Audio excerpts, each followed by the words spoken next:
Studies show that men who work with their hands have significantly lower rates of anxiety, depression, and burnout than men who don't. Not men who meditate, not men who journal, men who fix things. And nobody is talking about why. This is not about a hobby. This is not about being good with tools. This is about a specific type of mental architecture that gets built inside a man when he learns to solve real problems with his own hands. And once you understand how it works, you will see it operating in every area of his life. Point 1. Their brain is physically different from yours. When a man diagnoses a problem through touch, sound, and smell, he is not just troubleshooting. He is running a mental process that most people never develop. His brain is holding multiple invisible variables simultaneously, cross-referencing them against experience that is not stored in memory but in his hands and his body. Psychologists call this embodied cognition. Here is what that means practically. Ask him how he knew something was wrong.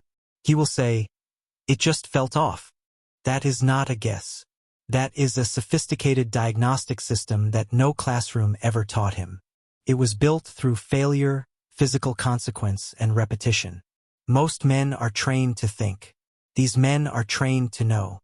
Have you ever sensed something was wrong before you could explain it? That is this system, underdeveloped, running inside you too. Point 2. They stopped believing people who haven't done the work. These men get labeled as stubborn, difficult, anti-authority. That is the wrong read. What they actually developed is a filter. A hard rule built from real experience that says, confident opinion without physical proof means nothing. Because they followed the manual and the manual failed them. They listened to the certified expert and the expert had never faced these exact conditions. Their own hands gave them better information than the official answer. That experience does not leave you. It becomes a permanent lens. They do not distrust people. They distrust untested confidence. There is a significant difference. Think about the last time someone spoke with total confidence about something they had never actually done. Did you trust them? Should you have? Point 3. They understand something about time that most men don't. Mechanical work cannot be cheated. Skip a step and the problem returns. Worse. Cut a corner and the machine tells you immediately. There is no ambiguity, no manager to smooth it over, no way to reframe a failed outcome as a partial success. This teaches a lesson that is almost impossible to learn anywhere else. That real results have a sequence. That patience is not weakness, it is the actual mechanism of getting somewhere. That shortcuts are not efficiency, they are just delayed failure. Men who internalize this become impossible to panic. They have been in situations where rushing made everything worse and they learned it through direct physical consequence, not through advice. A man who has been punished by a machine for cutting corners does not panic when life asks him to wait. Where in your life are you currently cutting corners and calling it efficiency? Point 4. The real reason this becomes their identity. Here is what most people miss entirely.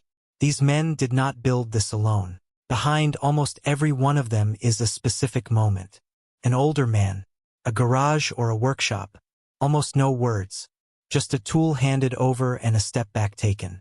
No instructions, no safety net, just space and the silent expectation that he would figure it out. What was transferred in that moment was not a skill. It was a relationship to difficulty, a proof that hard things yield to patient attention. That he was the kind of person who could figure it out.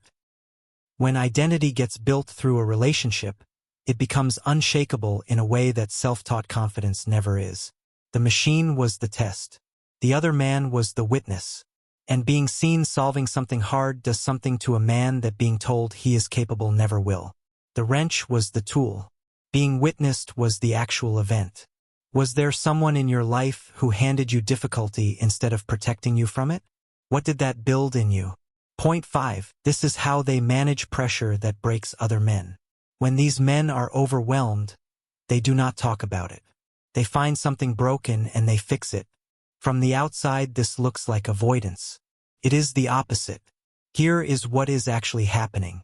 In most of modern life, success is impossible to verify. Was the meeting good? Debatable. Was the decision right? Ask 5 people and get 5 answers. But something that was broken and now works, that answer is absolute, unchallengeable, real.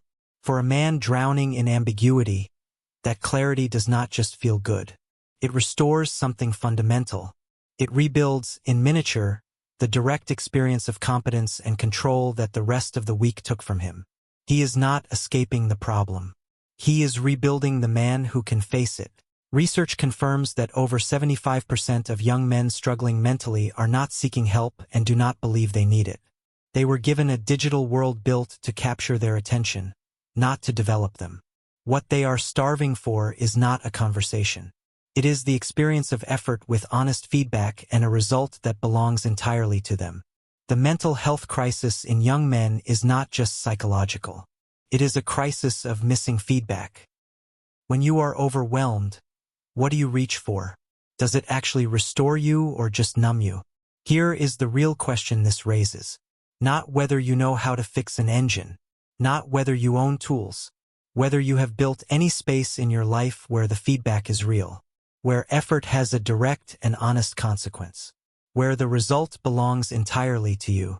Because the men who have that carry something that cannot be taught, faked, or purchased. Not loudness, not aggression, not performance. A quiet, absolute certainty that if they stay with something long enough, it will give way. That certainty was never about the machine. It was always about what kind of man they built themselves into. If this hit differently than you expected, the next video goes deeper. It is already there.